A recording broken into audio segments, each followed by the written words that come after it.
And in contrast today, in old days, the clerk in there had to know how to read and write and do figures. Blacksmith did not. Blacksmith made more money than clerk did back then.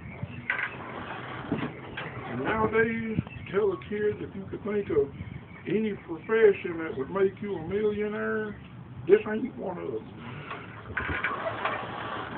Most of us do this nowadays just to keep those old traditions alive. Hopefully pass them on to the next generation, but you know how that is with teenagers.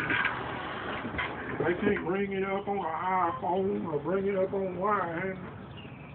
They're not really that interested.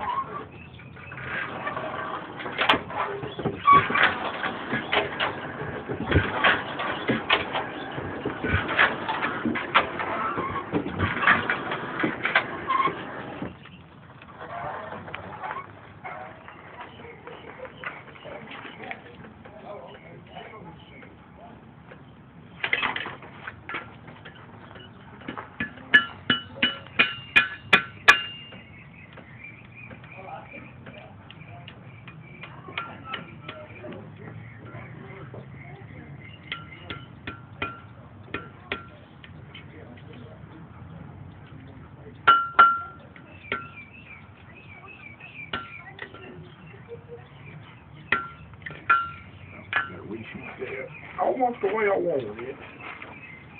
It will be when it comes out of the fire again.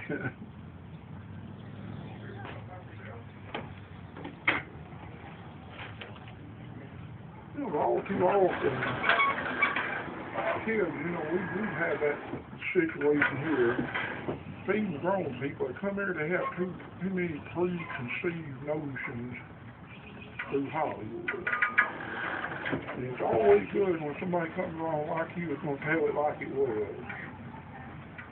There was nothing glamorous about life living back here in the 1830s. Adventurous? Yeah, I go along with that. But glamorous? No. Then I tell the kids, y'all think this is easy? I hand them that 4-pound hammer and say, how'd you like to swing that thing for 8 hours? I did one time last fall during our school program. I fired this forge up at 9 o'clock in the morning and shut it down at 5 o'clock in the evening.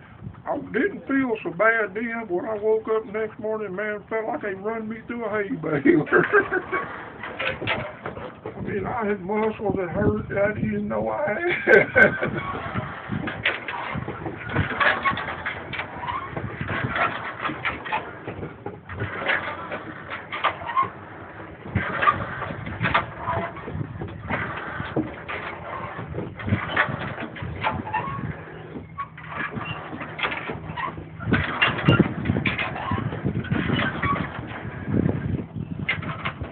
You grew up around here? Yes, sir.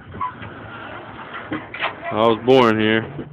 Grew up coming out here with my grandparents my whole childhood, and have a lot of respect for what you guys are doing. That's why I want to showcase it. That's what we try to do, is pass those traditions along to the next generation.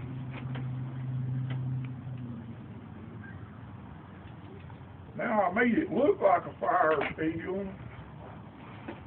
Now comes the fun part, making it work like one. And this is called heat treating. Now you probably have seen in the old days where someone would just stick a piece of metal completely in, submerge it in water. That's called quenching. What that does is it hardens it all the way around. What I'm going to do here is the edge of that fire steel is going to hit the flint or strike